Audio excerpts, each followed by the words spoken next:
네, 안녕하세요. 지난 시간에는 트레이딩이나 투자를 하기 위해 필요한 세 가지 중에 두 가지를 다뤘고요.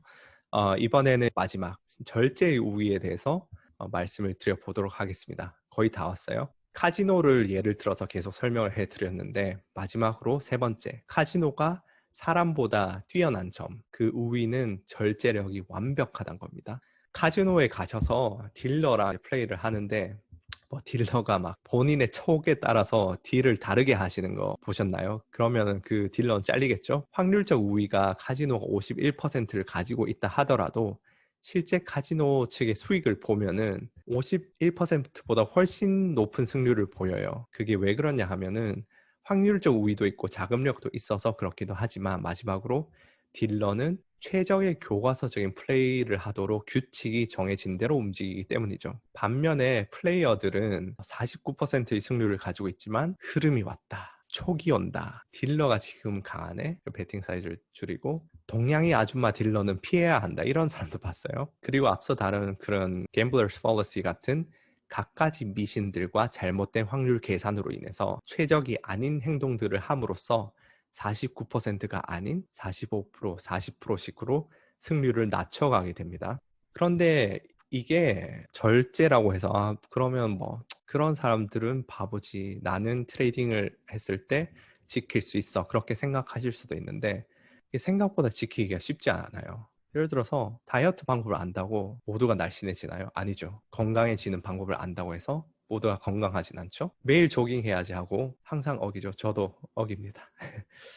휴가 때마다, 방학 때마다 읽을 책 목록은 엄청 정해놓죠. 하지만 막상 휴가 되면 놀죠. 그 다음에 일찍 일어나야지 하면서 알람을 계속 끄게 되고, 감정 컨트롤, 타인한테 짜증내고 화내고 후회한 적이 한 번도 없으신 분 없을 거예요. 이게 반복됩니다, 사람이. 그래서 트레이딩에서 확률적인 우위를 찾는 건 생각보다 쉬워요. 막 절대적으로 쉽다는 게 아니고 어려운데 사람들이 생각하는 것보다 쉽다는 겁니다. 그런데 이걸 실현하는 게 생각보다 힘들어요. 그런 심리적인 기제 때문에, 뇌 때문에. 그럼에도 불구하고 사람들은 이상하게 건강관리처럼 눈에 뻔히 보이는 것들에 실패하면서 트레이딩을 하면 내가 갑자기 자기 절제를 할 수 있을 거라 생각을 해요. 근데 불가능합니다. 그래서 이익을 낼 때 안절부절 못하고 내가 원래 목표했던 가격보다 일찍 실현하게 되고, 손실을 낼 때 이걸 끊지를 못하고 내가 여기에서 손절해야지 했는데 이까지 막 내려와요. 그럼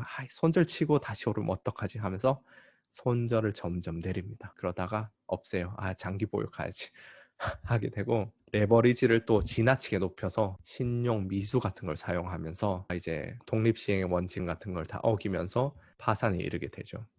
그렇게 되는 겁니다. 그래서 트레이딩의 성공은 결국은 최종적으로 본인이 스스로를 갈고 닦을 수 있느냐에 따라서 좌우가 됩니다. 엄청 큰 글자로 수신, 정말 중요한 두 글자예요. 그런데 이 수신이 스스로를 절제하고 중용을 지킨다는 것이 말처럼 쉬운 일은 아니죠. 엄청나게 어렵고 저도 지금도 안 됩니다. 그래서 트레이딩에 뛰어들어서 94%에서 97%의 사람들이 실패하는 이유 중에 큰 부분이 여기 있다고 생각합니다. 실제로 트레이딩뿐만 아니고 수신이 되는 사람들의 비율이 1에서 3% 정도 된다는 얘기죠. 그러면 이런 생각도 들 수가 있죠.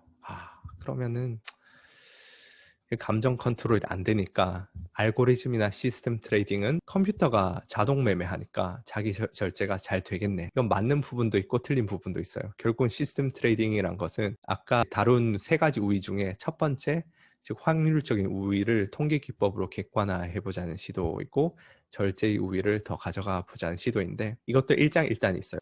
알고리즘 매매를 할 때도 욕심이 과도해서 하나의 전략에 몰빵을 하든지 아니면 레버리지를 과도하게 사용하든가 해서 망하는 경우도 정말 부지기수예요. 어쨌든 절제에 관해서는 장점이 있는 건 부인할 수 없어요. 근데 그만큼 이제 확률적 우위를 확보하는 데 있어서 전문성도 많이 필요하고 전략이 레드오션으로 변하는 비율도 높기 때문에 일장일단이 있다는 게 제 의견이고요. 이런 거에 대해서는 제가 두 번째 시리즈에서 개인이 할 수 있는 매매가 뭘까 살펴볼 때 가치 투자, 차트 매매, 알고리즘 매매 이런 것들에 좀 더 심층적으로 알아보면서 살펴보고 비교를 하는 영상을 또 두 번째 시리즈로 올리도록 하겠습니다. 자, 그럼 이제까지 트레이딩이나 투자를 하기 앞서 숙지해야 될 세 가지 진리에 대해서 다뤄보았습니다. 카지노가 이기는 이유, 우리가 카지노처럼 트레이딩 해야 되는 이유인 거죠. 첫 번째는 확률적인 우위가 있는 시장을 읽는 통찰력을 기르든지 아니면 매매 기법을 개발하든지 알고리즘 전략을 개발해야 됩니다. 그게 첫 번째고요. 두 번째는 확률적 우위를 확보하고 나면은 실제 수익을 실현하기 위한 충분한 자금이 있어야 되고 그 자금을 잘 분배해야 됩니다. 트레이딩처럼 시간축으로 분배하든지 투자처럼 상품축으로 분배를 해야 됩니다. 그리고 마지막으로 확률적 우위도 있고 자금력이 확보되면은 꾸준한 반복을 심리적으로 흔들리지 않고 일관성 있게 시행을 해야 됩니다. 이 세 가지는 앞서 설명드렸듯이 트레이딩뿐만 아니라 장기 투자, 가치 투자를 비롯해서 모든 종류의 매매에 적용을 할 수 있어서 이 세 가지를 정말 뼛속까지 새기셔야 하고요. 이제 이 이후에 다룰 트레이딩에 관한 것들도 이 세 가지 프레임에서 보시면 유용해요. 어떤 시리즈는 여기서 첫 번째, 즉 확률적 우위의 승률을 높이는 것에 대한 영상, 그럼 매매 기법이나 금융상품의 속성에 대한 영상일 거고, 어떤 시리즈는 자금 관리, 어떤 시리즈는 세 번째 심리적인 부분에 대한 뇌과학을 통한 훈련 방법, 그런 거에 대한 영상일 건데, 이 프레임, 이 세 가지를 두고 반복해서 가슴에 새기시면 좋은 트레이더가 되는 첫걸음을 떼실 수 있는 겁니다. 그래서 여기까지가 첫 번째 시리즈였고요. 두 번째 시리즈에서는 트레이딩과 투자의 차이가 뭔지, 그리고 개인의 입장에서 할 수 있는 매매에는 무엇이 있을까? 대표적으로 가치 투자, 차트 매매, 알고리즘 매매 등이 있는데 제가 말하고자 하는 거는 이 세 가지 다 개인이 하시기에는 어렵다. 애로사항이 많다는 거고요. 그러면은 이거 다 어렵다 하면은 뭐 어떤 식의 투자나 트레이딩을 해야 하는지 그에 대한 해답을 찾는 그런 영상을 올리도록 하겠습니다. 감사합니다.